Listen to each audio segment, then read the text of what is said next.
y'all? Welcome to I'll Just Let Myself In, the podcast with Lish Speaks. I'm hyped because I am home. I'm home. And listen, if I didn't get to hang out with you since I've been here, don't crucify me when you see these episodes. It's a lot going on. We are here for business, but I'm super hyped because I'm in my hometown of New York City, filming just a few episodes of my podcast, I'll Just Let Myself In. And I'm hyped because I have guests who, one, just make me smile, have beautiful spirits, and lend their amazing talents to the world, both in real life and via social media. So I'm super hyped because I have the Belforts in the building. Make some noise, y'all. Hey. Welcome. I'm super excited because, like myself, Carla is a Black American woman married to a Haitian American man. And so needless to say, we are being loved very well. Okay, period. And it's so funny because we got married around the same time. I got married like a month before us. Like that. No, you got married first? Yeah, you did. We did? Yeah. It was September. We got married in September. Yeah. Really? I know. Didn't y'all get married and then get married in September? Okay, so what had happened was, you go to the courtyard. I said the courtyard. Not the courtyard. The courthouse. But also the courtyard. Yeah, so we went to the courthouse first in June because we wanted to really do the work. Yeah. Leading up to our actual ceremony. Yeah. And so, we went with our pastors. Mm-hmm. We had two of our really close friends. Shout out to Tim Victor and shout out to Kika Council and Gary Easton. Our friends, Gary and Kika, are about to get married too. Oh, congratulations, y'all. Yes. And and we were just like, we want to do something really intimate, but really centered around God and how our walk with him has been really prevalent in our marriage. I love it. Like, he literally brought me back to the church, but I won't. We're going to get into it. I was like, it's giving all of that. So I was like, we're going to get into it. Okay. I love it. We love a man of God. Listen, before we get into the full episode, y'all know how we got to do. We got a segment here called What I'm Stepping In. And this is where we just take a look at the sneakers and kind of see what's going on. So here's what I'm stepping in today. I'm stepping in the Travis Scott Air Jordan 1 women's collab. These are canaries, and this is a really cool collab because he based it on the colors from his high school. And so we got a couple different lace options. Red, yellow, and blue came with the shoe. We got that racer blue backwards Nike check, which is his signature. And I really love this collab because they just feel a little bit different than some of the neutral colors he usually does. I was able to get these from Soul Play in Atlanta. Shout out to Soul Play for always prioritizing women releases and women getting those releases. So y'all know how we do it here. If you like them, go ahead and get you some. So the Belforts, welcome. Hey. We got Ricky Belfort and then Carla, who goes by Carla Gibson for her artist name, which is who I met many, many years ago. Many moons ago. At an open mic of some sort. At the Shrine, yeah? Sure. I feel like it was. I used to host so many open mics and go to so many open mics that I don't remember. You're like, I remember, where? Yeah. Let me tell you, I paid my dues in this here city of New York. Same. We used to be in them streets, okay? And you kind of, when you do a lot of open mics, I don't know if it's the same. Do you still do open mics here? I mean, you got a residency and everything, honey. So you don't need an open mic. She said, honey, maybe on the 1st and the 15th, okay? It was like, actually, we already did. No, I don't even, you know what it is? I feel like after COVID, like, open mic scene just kind of. So many people have. It just changed. Like, it's not. I feel like, because again, you hit Cheryl Pepsi Riley at Groove. Ricky used to be over there doing Talk Box. Then we had the Shrine. We had Nuyorican. Nuyorican. But I even feel like when I got here, Nuyorican was kind of starting to fall down. And then the Giant, he did the Shed. I'm trying to think of that one in Harlem on like 116th. That was the Shed. That was the Shed? Yep, Okay. that was the Shed. I never because it was. I think I was because by the time that we were at Silvana, right? Okay. Yep. Mm-hmm. And then and then there was of course like jam sessions. So I would like pretend to try to, because the jazz heads. I was saying this on another podcast the other day. I was like, yo, to hop into the jazz sessions, they be like, girls, do you know what you... Right, yeah. Do you even know how to scat? Who are you? What are you doing? And I'm like, maybe I do. What are you doing here? No, what? It's true. No, the New York scene is a beautiful place, and I really appreciate the hustle that it gave me. I appreciate, at one time I used to host the Monday night open mic at New Eurekan. Okay. And when I first started going to that open mic, people would line up at 6 p.m. to get a slot for the show that started at 8. We would get there, line up, sign up, then go and eat or do whatever, then come back at 8. And there will be a waiting list. We would take, I think, about 20 people, and then there would be like a waiting list of 5. And people would stay all the way to the end, sometimes not even getting the chance to perform. So it was a real community. At the time I was doing slam poetry. And so, it was a real community. And I've heard that since COVID, it's kind of just changed. I think a lot of the artists went home.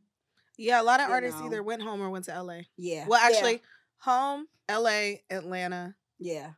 I went to Atlanta, but I went before the You did. You did. I've been in Atlanta almost 8 years now. Isn't that crazy? I feel like I knew that, but I didn't know that, but then I knew. Yes. You know how like you're like, yes. Okay, I really haven't seen that person. Yes. Because I remember you were like, wait, you live in Atlanta? Yeah. I was like, yeah, girl, I've been here 4 years. I was like, okay, that's great.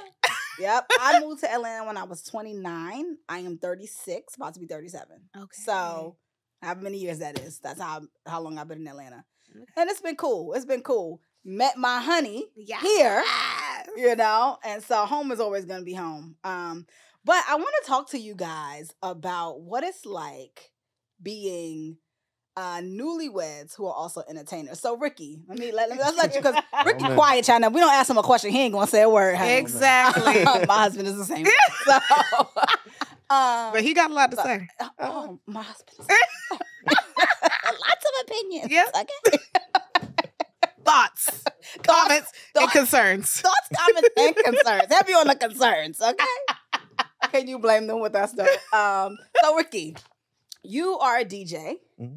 You have blended many sounds, given us the sounds of the summer, self-proclaimed 2024 at least. But even before that, Talkbox going viral, especially during the pandemic, making things that were not necessarily fun to talk about palatable and funny through your voice box and just through your gift.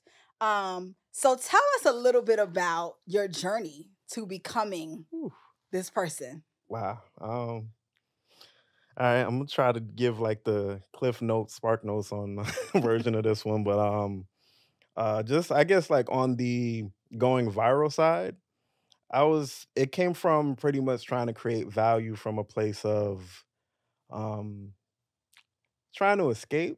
I was in a situation that wasn't what I thought it was going to be, and I was also homeless at the time. So fast forward, like I was living in Brooklyn for like 5 minutes. So so like around that time I was just doing Talkbox content, and not even to like jump ahead, but I was watching a whole bunch of Gary Vee videos talking about like, yo, get on TikTok right now. Like it was like nobody's doing it. Like if you don't get on it now, you're gonna miss out, this, that, and the third. I was like, all right, what I got to lose at this point? So started doing it.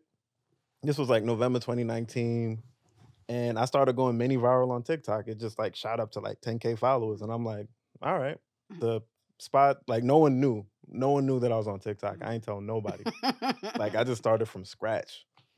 Fast forward, Carl and I were together at this time. Okay. And this was like January 11th, 2020. My friend Jordan, rest in peace, he was like, yo, the reason why you're not like going further viral like on all platforms is because you're not riffing over the songs. And I'm like, aren't they gonna flag me? He was like, bro, just do it. I riffed over the box. Didn't think anything of it. So shot up to like 10K likes and all that. I'm like, it's not moving. Fast forward, we're spending Valentine's Day together. Ping, ping, ping, ping. I'm like, yo, what is going on? Someone does a trend to it. Like a remote to the neck thing went crazy. Now it's on Twitter. Boy, no, that didn't happen yet. That didn't happen yet. Like, fast forward again, this little boy, a little boy does the same trend And it was like, the caption was day 5 of quarantine, and it like took off. I'm like, oh, at this point. What was the sound? Just me riffing on Talkbox to the box. So that haunted me for a very long time. I was scrolling here, and I'm like, oh, man. Somebody just sent him that viral video again of the little. Oh, yeah, this little kid is actually more viral than Ricky, which is hilarious. Which is okay. I'm like, listen. But people think it's the little boy. Yeah. Y'all, the little boy is not, the remote is not a talk box. I'm cool with that. It's not, okay, I'm sorry. Look at that. Look. Look. You want to give my man his credit. Okay. I mean, but the thing is, I guess with the play on words, like going viral with the talk box literally put me in a box for a little bit. So I was just stuck there, and I always wanted to get into electronic. So like when people hear the word electronic, they think like, I don't know, dubstep and everything, but I always wanted to be in the space with like the producer DJs like Sango, K Tronada, yeah, like all those guys. But I got stuck just with the talk box, and like my whole premise prior, before I knew it was called electronic, hold on, I'm gonna edit myself when I say it, but it was Daft Punk for Black people. That was my whole premise. Okay. So that was my whole. Makes it longer. Yeah. Good times. So that was my whole premise with the artistry. My bad for being long-winded. Oh, but, good. I love it. So take me back to a little bit before that, like as a kid. Oh. Who are you as a kid that starts DJing, making beats? Like, you know, because I'm sure your Haitian upbringing wanted you to be a doctor, nurse, lawyer, somebody. At first, you know how the Caribbean, y'all don't play, man. Y'all don't be wanting y'all kids to do nothing creative. Caribbeans and Africans, no shade. I love it. I married one, but Lord. No, my mom, like shout out to my mom. She was actually different about it. Yeah, it's like so she saw my talent like since I was 8, because she had this keyboard that was from my older brother. He's 9 years older than me, and he never played it. So he went to piano lessons, but never wanted to like actually do it. But she just kept this piano up in her closet. Like for years, I kept saying like, "Mom, can I play the piano?" No. Can I play the piano? No. And I really begged her. I'm like, "Mom, can I really play this piano? Like, I'm not going to break it. You can watch me play it." She put it down, and she felt like that was the best decision. One of the best decisions she made for me. Like I was playing it every day. I love it. She couldn't afford lessons for me, but I was self-taught. So my teacher was Hot 97 and her whole stereo. Yeah. But anything that came on, I wanted to play. But the thing is, I was always interested in the sounds. Like how did they come up with the drums? How did they come up with all these other sounds? Yeah. So I was always trying to make beats, but didn't know it was called that at the time. So I had like I don't know, like blank tapes and this recorder. Taping songs with the radio. Yeah. We old, y'all. Same. Oh, but I would like play little sounds and then try to record over it or something like to make a beat, but didn't know that's what that was. But it just sounded weird because technology. And fast forward, I was like 8, 9 at the time. 14, I started making beats. Yeah. I was in a rap group. And they were like, "Yo, but we ain't got no beats." And I'm like, "I'll make beats." Yeah. And I didn't even know I could make beats at the time. It just happened. Yeah. So that's how that started. I love that. So Carla, give me little girl Carla. Oh my gosh. Who becomes this singer with this. First of all, your voice don't even sound like it's coming out of your body. That's the funniest thing about you. Shut up. Your voice is so like powerful, and so she's such a artiste, honey. So give me who's the little girl that grew up to be you? Wow. So little me was obsessed with Disney sing-along tapes. That makes sense. A showgirl. Yeah, she was definitely, and you know, I was explaining this to someone the other day, like Nickelodeon and Disney, they played music videos back in the day. And it wasn't like, you know, tinker. No, it was the real music. You know what I'm saying? You know how it goes. Yeah, right. And then you're like, what is this? Yeah. For the longest, you didn't even know that was Stilo. Right. Like, meanwhile, they were in the whole video. Anyway. Right. I said Stilo 17. Okay, anyway. So I'm watching TV and I'm like hearing people sing, and I just love the way people sing. Like at recess, I'm singing Pocahontas, Colors of the Wind. I'm singing in church. I wanted all the solos. Like I will never forget my first, like, I think they had it was so long ago. My girl Tammy she'll tell me in a heartbeat what it was. But anyway, we'll just say it was like a competition or a talent show. And me and her sang Whitney Houston and Mariah Carey's When You Believe. When You Believe, yes. So, of course, that was Mariah. I was like, there can be miracles. Going crazy. Like, in the church, they're like, what is going on? Because, I wanted to sing something secular, but I also didn't want to, but I also couldn't, like. Right. Get away with that. Right. But I was like, but it's When You Believe. Right. Whitney Houston. He was in the Prince of Egypt. This is Come on. Song. We can do this. Jesus is within these lyrics. He is in the spirit. So that was me. And then young me wanted to like be at Apollo. So actually cross my fingers that I will be at Apollo Music Cafe very soon. Yes. I'm just manifesting that. Yes. Okay, just put that out there. Okay. Make it happen, y'all. Listen. Make it happen. Show. Make it happen. Know somebody. Get her in there. Get me in there. So I always I've just always loved singing. Yeah.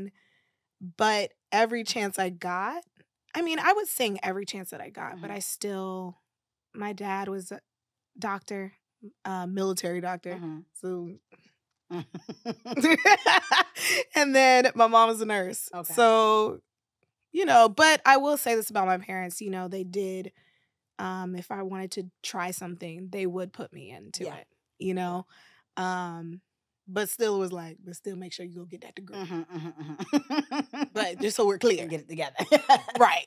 All right. So I knew you, like I said, through the open mic sphere. Mm-hmm. I believe I just knew you through social media. Just followed you. And then one day I saw y'all together on social media. I feel like that's always I feel like that's always a story. How they get together? Or somebody will follow him. Yeah. And then he'll be like, do you know this person? I'm like, oh yeah. And then they'll like hit him and be like, but wait, or that's your wife? Oh. I love it. So how did y'all meet? And give us a little bit of your love story. How long y'all dated into getting married, all the tea. All the tea. I feel like I always tell the story first. You talk. I'll tell part of it. Okay, fine. I'll do it. I'll start over. Okay. So, see, that was like true. Okay, well, you twisted my arm. I guess I'll say first. So, it all started during holiday season, 2019. And shout out to our friend Jamal. He was playing keys for me for most of my residency that I had at the time. It was called Harlem Wine Room. Mm-hmm. And I used to sing in the lobbies of Avalon. Shout out to James McDonald for booking me for that. That was always a fun time. So I would sing in the lobbies of Avalon. Mm-hmm. So Avalon are these apartment buildings. You're going to now see them. Like, they're all through the East Coast, too. Gotcha. So, like, you're just going to randomly be like, oh, that's what she was talking about. And so during Christmas, I would just be me and my band, and we'd be down there in the lobby singing. And so he had already booked me, and Jamal decided to double, triple book himself for one of the gigs. And I said, Jamal, I'm gonna kill you. Right. I was like, to play. We are in the midst of holiday season. You know I'm not gonna find nobody, right? Yeah. He was like, oh, it's fine. And he's like stumbling, trying to call every keyboard player that he knows. Of course, they were all booked. And then he was like, wait, my boy from college, Rick. Yeah. Let me call him. Now, mind you, let me set the stage. So we in his car. And you can see the little pictures pop up on the screen. Mm-hmm. His picture popped up. I was like, call him. So I'm just sitting over here. Let's keep it a buck. I was a little wine drunk. And from the gig that we just and so we called him, and long story short, he's available. And he'll give his side because we love the sides. And fast forward, we have a rehearsal at my place, and because who had money to rent out studio rehearsal space. Not me at the time. Right. So we filmed this whole podcast in my house in Atlanta. Because who has the time? Who has the time and the money? Okay. So I was like, well, let me see what you got. Because I think at the time he was like, I'm a producer. But I play keys. Yeah, I know he did. I didn't say it. But in my mind, that's all I heard. Yeah. All I heard. Give it a voice. Give it a voice. I was like, give it a voice. I was like, he's a producer, so okay. I was like, all right, what can you play? And that's R&B. What you got? He was like, okay. And I had this little rinky dink keyboard, and he goes over, and he plays, just for the vote. I don't wanna rain on this parade. Ooh. But I'm starting to question the love that was made. And I said, oh, okay. Oh, so you know R&B. I said, okay, well, you're hired. And so after that, I was like making this like faux Chipotle bowl. I call it a faux Chipotle bowl because like he made it seem like let him tell it. I went out to the farmlands and got the corn from the thing. And let him tell it. So, okay, we'll go with that. Yeah, so I had made this Chipotle bowl, and I was making it for myself, but I was like, hey, do you want some? And he was like, yeah. But he was like, for me? And I was like, yeah. But I'm not even paying attention. And instead of practicing, we talked that whole night. Aww. Like, it was, I think he got there maybe like 7. And he left at like midnight. And chatted and ate Chipotle. Chatted, ate a Chipotle. I said ate Chipotle and Carla Potle. Yeah, right. So we were doing that, and that's the beginning story. That's the beginning. Tell us your side, and you can go a little further in the story if you want. So the night that Jamal actually called me, but she chimed in. I was in a situation where I was a little. Just something maddening happened, right? So I almost made a bad decision. Fast forward, I didn't. And I was on the way home, talked it out with, friends or whatever. Like something just happened in music, I'll put it that way. And had I gotten this call, I always tell her this, had I gotten this call like an hour before, we probably would have never known each other. Mm-hmm. Mm-hmm. So everything works. We always say, me and my husband always say the same thing. That's how the timing was on timing. On time. Yeah. So how she called me? Well, my friend Jamal called me. He sounded like very nervous, frantic, and I'm like, hey man, what's up? He was like, yeah man. So you think you're gonna be free? Then she takes the phone very aggressively. Well, it was in the car. It was throughout the car. So if anything, I took over the car. Right. Yeah. Conversation. Right. You're like, yeah, hi. So it's me, and and your friend, I'm gonna kill him. Yeah. But I was wondering if you were free this time. I'm like, yeah, sure. Yeah. All right, cool. Love it. Then like, all right, so I'm actually gonna take your number. I actually got it. Here, boom. And it's like a waving hand emoji and Carla G. so I saved that. I still have it saved as that to this day. Aww. I love that. It's almost like the scene. Have you seen Love Jones? Girl. I mean, I just had to put it. I just the room. My bad. No, my husband over there like, has she seen it? When did she stop watching it? No, favorite. I watch Love Jones all the time. So remember the scene where he was like, she was like, oh, well, I can get. He was like, I got your number. Like it was giving that. It was giving that scene to the team. I love it. So speaking of Love Jones and the Sanctuary, you said this man brought you back. You see that? You see what I did there? Yes, and I love it because it's my favorite. You said he brought you back to God. Yeah. I want to hear a little bit more about that, and I'm going to tell you why. I think a lot of times people see what we do on the internet, right? Mm-hmm. If you're not, I'm a Christian influencer, which kind of happened by accident.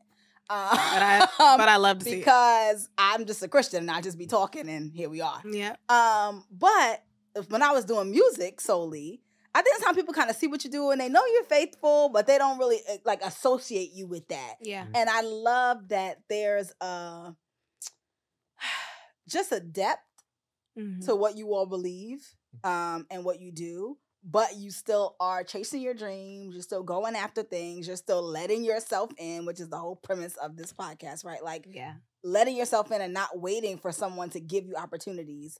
Doing that as newlyweds is very different, because I'm a newlywed too, than doing it on your own, where you can just go Avalon, booked up, now you got to talk to somebody. Yeah. You could just make a million talkbox videos, but now her clothes is on the bed and you got to move them and you got to say, hey. Is she at the house? Yeah, I'm telling you what's going on in my house. Got a camera at the house? Oh my gosh. You tell us something before the And we already gotta say, hey, is it okay if I film during this time? Or you coming in? Are you good? Don't come in there. Every time I'm doing vlogging and all this stuff now, and I feel like every time I start talking, he comes in, and I feel so bad because I'm like, it's your space too. I'm like, so I just make him, hey baby, just come on over, let the people see you, like. And so, how are you guys navigating being artists, entrepreneurs, full-time artists? Just became a full-time artist again. Yes. But also being newlyweds. Communication. Yeah. Yeah. It's communication and trial and error. That's because it didn't happen overnight. Like, I feel like we're just now getting it together.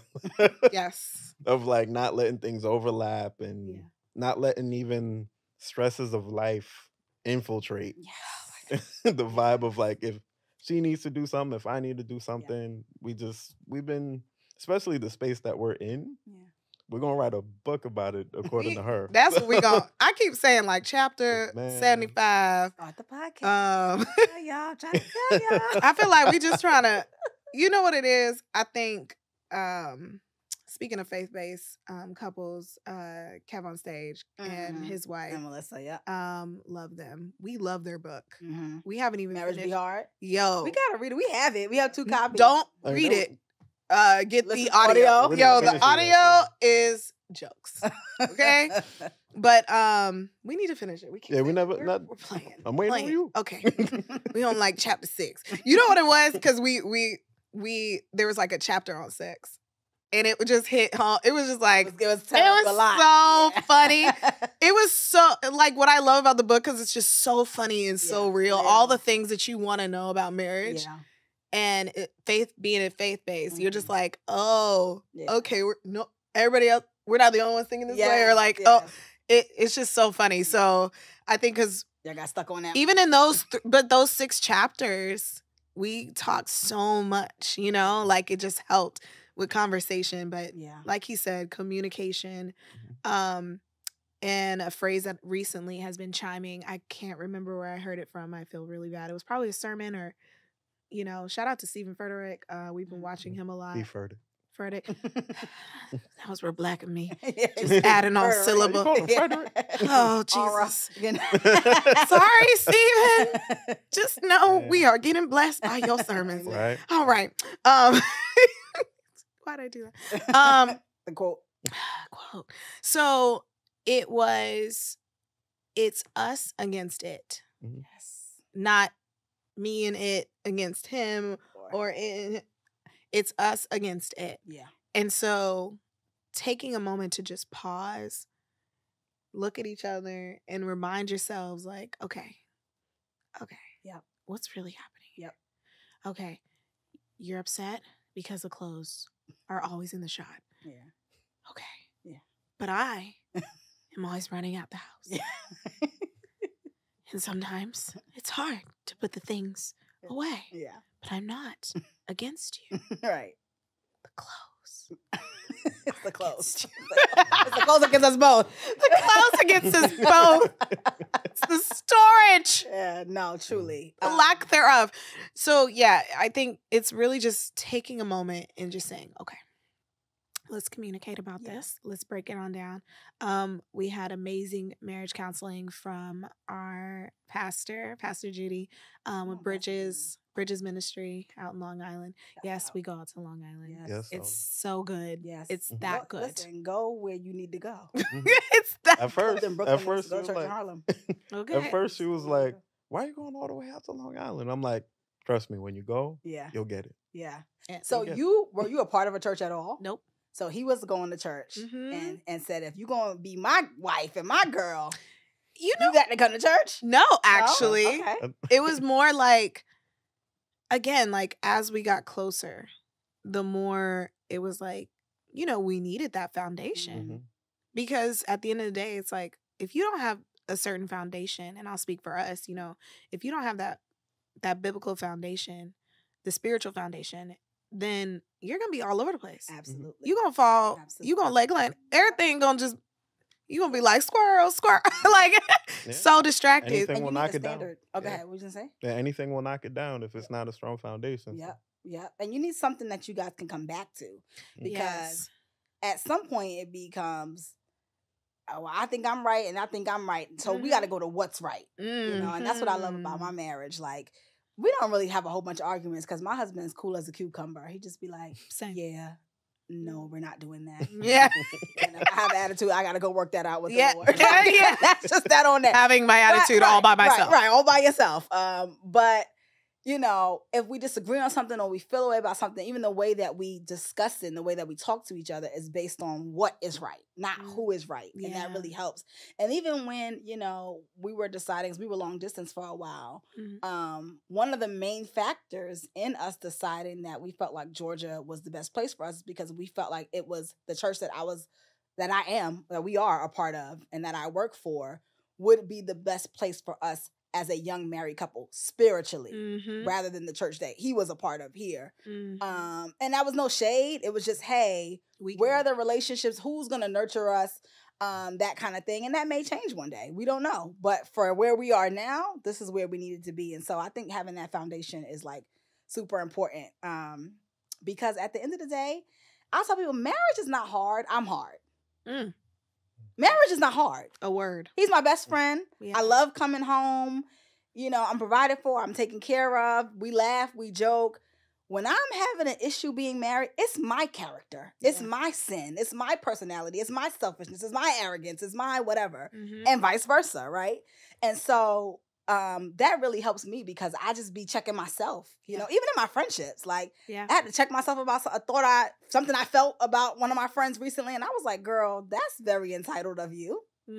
Check it. You know what I mean? Yeah. Put it together. They don't belong to you. You know what I mean? And listen, to bring you in, that was one of the first conversations in our marriage counseling. It was like, so what I'm hearing... Yo, shout out to Pastor Judy. She was like, she gathered us, okay? She was like, so what I'm hearing is that you living this life over here and he's living this life over here. And then you are like, no, you need to live my life. And then he like, well, I'm over here doing this. What's going on? Y'all need to come together. And you think that, and we don't argue either, right? And so you think because the surface is good and just like, I guess regular worldly things are good. Yeah. You're like, yeah, we good. Yeah. But when she dove deep, I was like, oh. Yeah. Oh, we left that session. We got to work some things out. We need to work together. We need to start making decisions together.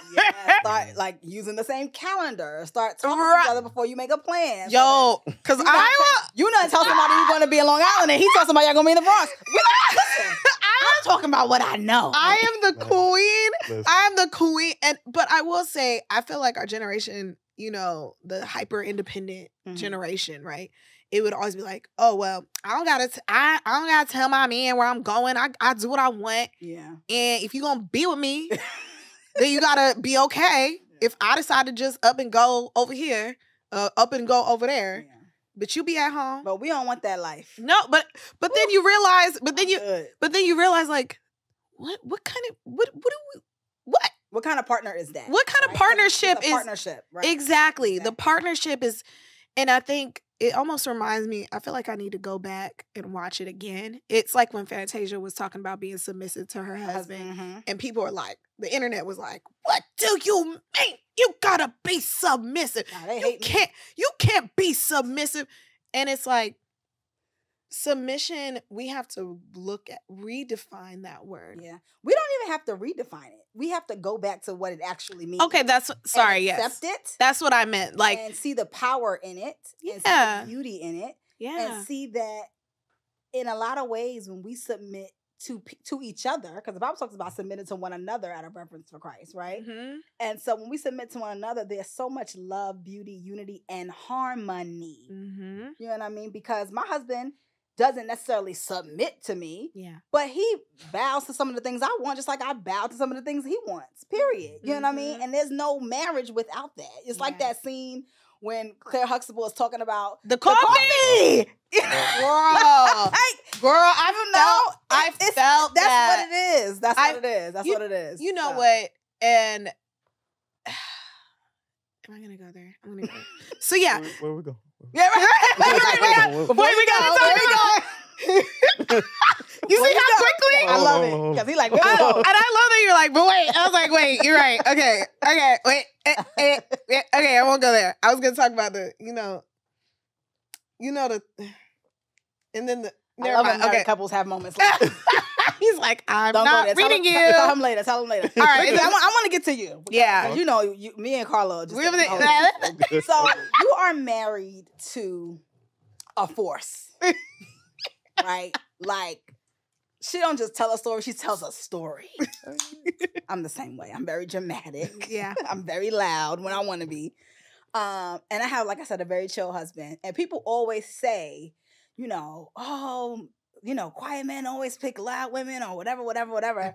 But what I feel like I'm learning or have learned is we are able to balance each other out so well because real strong women do not emasculate or demean their man. Mm-hmm. Like when we are home, he is the man. Mm-hmm. When I'm in this podcast, the podcast is, I'll just let myself in with Lish Speaks. Why would I be in here acting like I'm not the star? Mm-hmm. But when we're in our house, my husband is the husband, period. Mm-hmm. And so being married to a strong, outspoken, loud, dramatic girl, a star, but you also being a star in your own right. When we came in, she said you were the star. How do you navigate that world?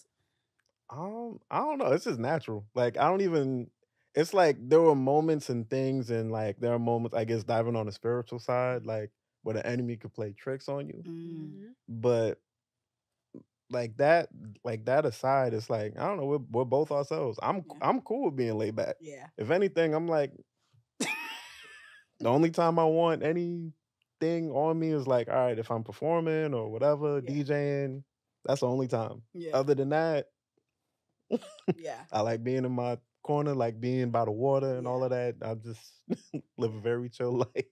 What got me one time with my husband, before we were married, that he said to me that I was like, he's the one. He said, I'm just fascinated by you. Mm-hmm. You fascinate me. Mm-hmm. And I thought to myself, oh, finally. Mm-hmm. Because I either had men telling me I needed to calm down or trying to compete with me. Mm-hmm. And, or put me down. Yeah, and I just couldn't do it. So when I finally found someone who was like, you fascinate me. And to this day, he's fascinated by me. Y'all see him over there looking at me. And I feel like the key to it is, and Carla, you could, the key to it to me is having a man who is content, strong, and confident in who he is, but also really loves about you. Yeah. Because if you don't love that, it's going to be very annoying. Yeah. You know what I mean? Like, if you know what I mean? If you don't love it's going to be very annoying. Yeah. And so having someone who not just tolerates it, but loves it, about you it's really affirming. Mm-hmm.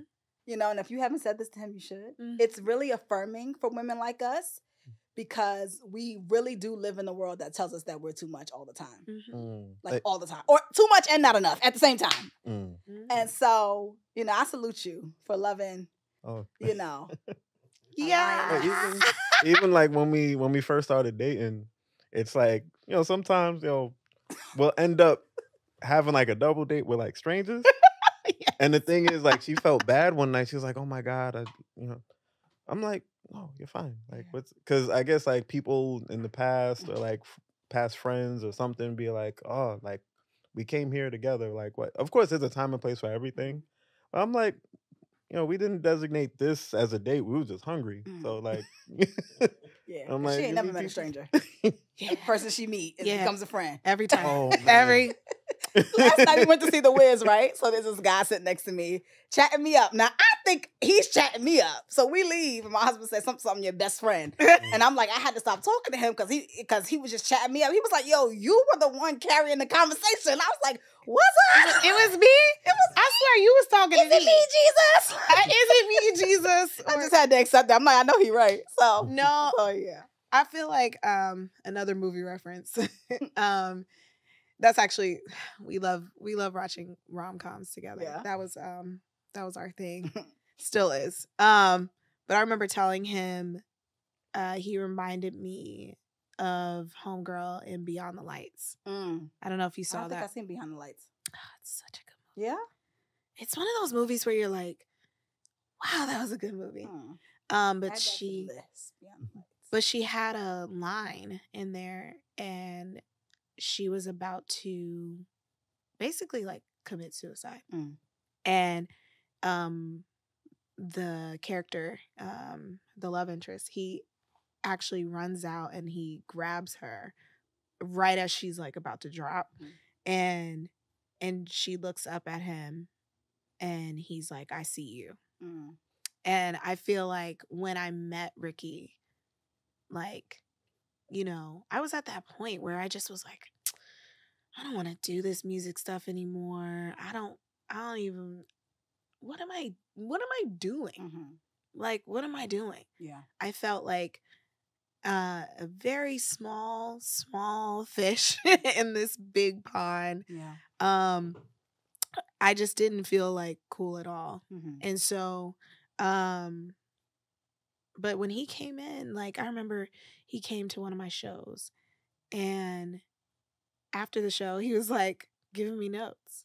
And I was like, it's because those Haitian opinions. But it was right. but hear me out. But it was like, it was beautiful the way he said it. He said it like a friend. He was like, hey, I noticed like this person in the back was vibing with you like to this song, or I noticed like you hit this note a certain way, like you should do that more often. Like, and it was just so, it was like, I was like, you were like paying. Yeah, literally. I was like, oh, you like see me. I was still kind of like, I had Bougie Black Girl at the time, my record. Yes. But at the time I still was just like so insecure about recording, songwriting, and any of that. I was like, I'm never gonna make another record. And we came out with my second record, Ready. And he brought in his best friend, Jordan Clear, rest in peace. Because he was like, okay, you just need a songwriter. And he just like, let me call my friend. And he's just been like, just literally breathing life back in, not only to me, but my artistry. But as you know, our artistry is us too. And just helping me just slowly, to reference back to the movie, come off that cliff or come off that ledge, like, and say like, no, I can do this. Yeah. And I think when you have that type of partnership, like, that is beautiful. And I know a lot of people will say like, no, you did that yourself. And I'm like, no, like, no, when you are who you are surrounded by. Yeah. And this is the biggest and best decision I've ever made in my entire life. Like, easily, and we help each other. If he gets overwhelmed with something, I'm helping him. If I get overwhelmed with something, he helps me. Like, and I remember those things, because sometimes you'd be like, why am I the one always changing the trash or something? Or why I always gotta, you always just look at the first shelf in the fridge. You never look at the bottom shelf. And then that's where your snack is that you really like. Now you done went to the store and bought a snack when it was already, anyway. But no, seriously, that's true. I truly can relate. I often call my husband my deep breath. You know, Ooh. that calming, bringing me back to center. See? You know, you ever like your heart is I just really took another.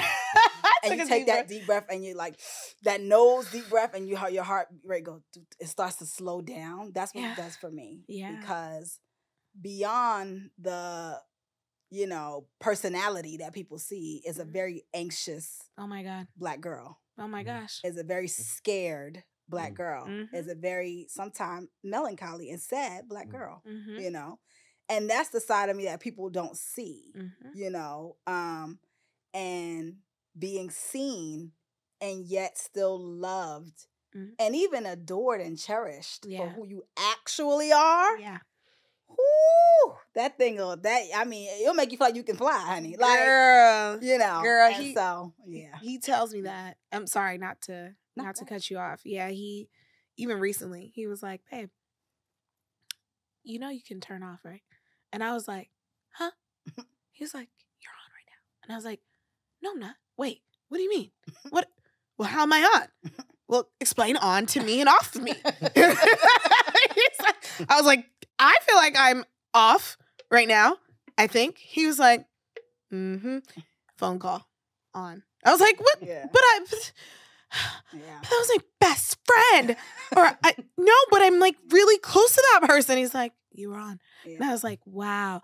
So that's a new permission. Now it's a new thing that we're working through for me. Yeah. Like be able to turn off. Yes. Yeah. Like what does turn off for you, Ricky? What does that look like for her? Like when you're telling her to turn off, what do you mean? Like be completely herself, like not like perform, because like I feel like, you know, in the networking setting, you're like you're like, hey, you know, overly decorum, or if I'm using that word like properly, to the point where she comes home drained, like super drained, where she don't. Like, I'll be in the dark, just in the dark. I'm gonna be like, "Hey, you're in the dark." Everything all right? See, but mine would like translate into just like little stuff. That's how you like what? Like what? Yeah, like you might get face over there. What's the little stuff? I want to hear from Ricky. You Listen, if you want us to edit it out, we'll edit it out. No, he can say it. He can say it. Look at it. I'm like, I'm trying to edit myself like as.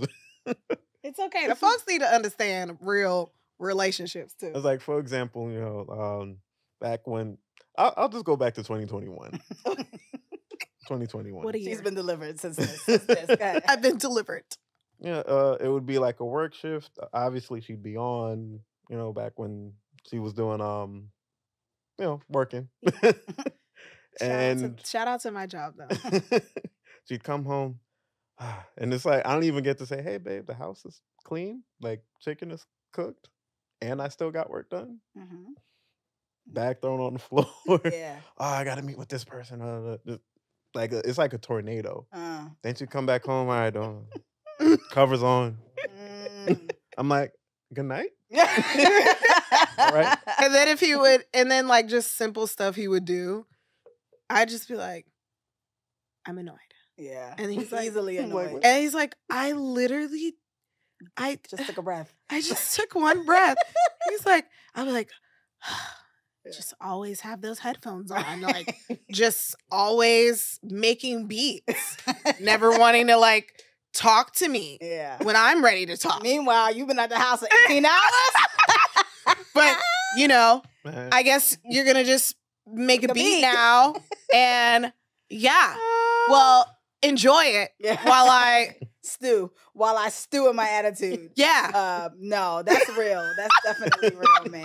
And I think this is so important because people just see Ricky is married to Carla and she's got a residency and he's going viral and they're so cool, And people don't see that, we are living real life. We're learning each other. Yeah, that first year marriage is about learning and doing the work, being vulnerable, saying, hey, my feelings are hurt. Hey, I don't like that. Hey, I really like that. Hey, do some more of that. Please stop doing that. Like, you know what I mean? Why do you do that like that? Why would you put that there? Like, these are the real conversations that we have while we're learning each other. And then you take two artists who are, see, I'm lucky enough to be married to a non-artist, so he's not as sensitive as I am.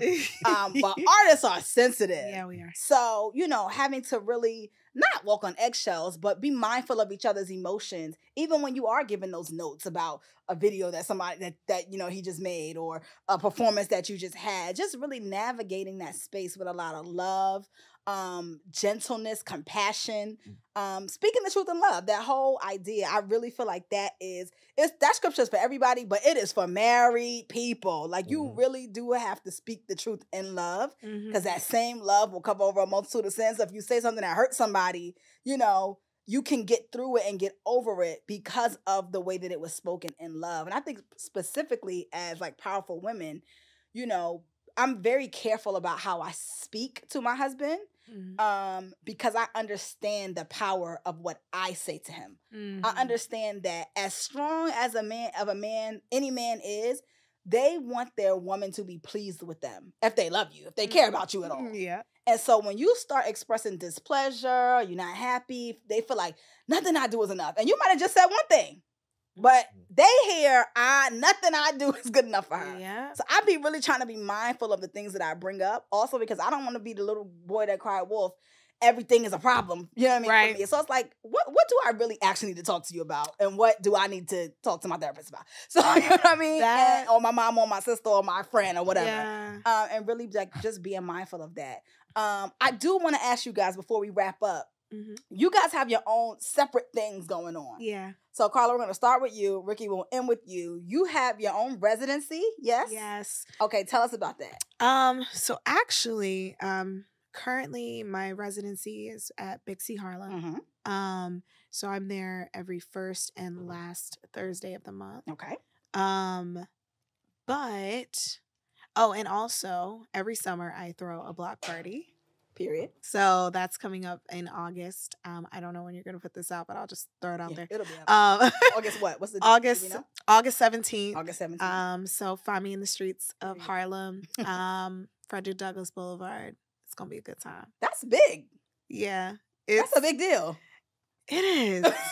And you know, I gotta again, you just be moving and you don't think it's a big deal. Yes, it's a big deal. Because you're not like, you don't have a huge stage or like all the lights, and you're like, you're like, no, we're just taking over this block, but like, yo, this is my baby. Yeah. And this is the thing I'm gonna do. Yeah. And then I'm also gonna be dropping my next single. Okay, come on, single. We'd love to see it. That same day. Yes. And it's gonna be called Ooh Child. Come on, Ooh Child. I'ma do me. Ooh, I'ma do me. Now tell the people where they can follow you, and then I'm about to press y'all about why y'all don't have a page together. You can follow me, your girl, Carla Gibson, aka Carla G, everywhere. Carla G Music. And I mean literally everywhere. Yes. Like, it's Carla, like driving a car and singing La La tunes. Carla G Music everywhere. So follow me if you love a good show. You might want to laugh a little bit. Yeah. Because I guess I'm kind of... It's like a one-woman situation. It's a whole thing. It's amazing. So come see me. Now, Ricky, you have been making blends and songs, and you really just gave us an Ascension cover vibe. I listened to that song on repeat for like 2 hours. So a lot of them streams on the first day was definitely from me. We thank you. I made a reel to it. I probably will make some more. From the second I heard it when you first made it, I was like, ooh, this is good. You definitely have an ear. And so in terms of doing more parties, events, festivals, what are you looking to do? Like, people want to hire you. What should they be doing? Hit up the email, hit up the DMs. I'm actually looking, so I'm open. I know a couple people hit me up for Atlanta, so I'm definitely down to do that, down to travel. So dope. Dope. And when it comes to your own personal projects, because I know you've put them out before, are you working on anything in particular? Oh yeah, I'm working on a couple drops. I'm keeping still making some tunes for the summer. Nice. Got 3 more drops. Just drops throughout the summer. So got one in July, which is a flip/original. Yeah. It's Shirley Blaze and me. Nice. It's called Lose Your Love. That's coming out sometime next month. And then I'm also dropping the Shaka Khan flip featuring Yeah. And then ending the summer with my flip to Before I Let Go on Talkbox. Nice. So I'm super excited. Also, I'm being such a wife. Do it. He is having his very first party. Okay. It's gonna be him and 2 other producer DJs. Oh, 3. 3. Yeah, Okay. 3 See? So it's gonna be 3 producer DJs plus Ricky, and they're gonna be in Brooklyn at Star Bar. Nice. July 26th. 26th. So y'all make sure you look at his page and be tuned in because you need to be there. It's gonna be a bop. If you like his music, you need to be there. Okay. Yes, I love it. Shameless promo. Shameless promo.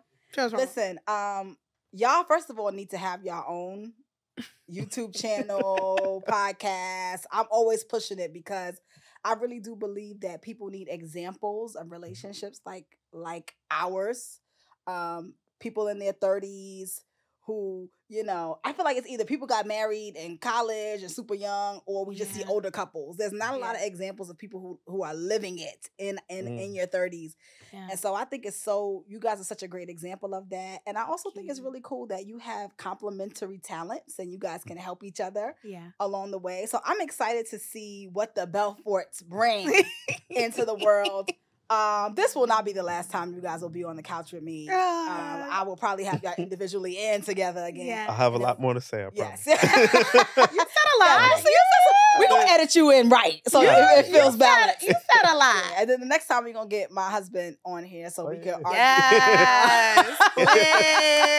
all the young married stuff. But no, this was definitely a great episode. I truly appreciate you guys being here.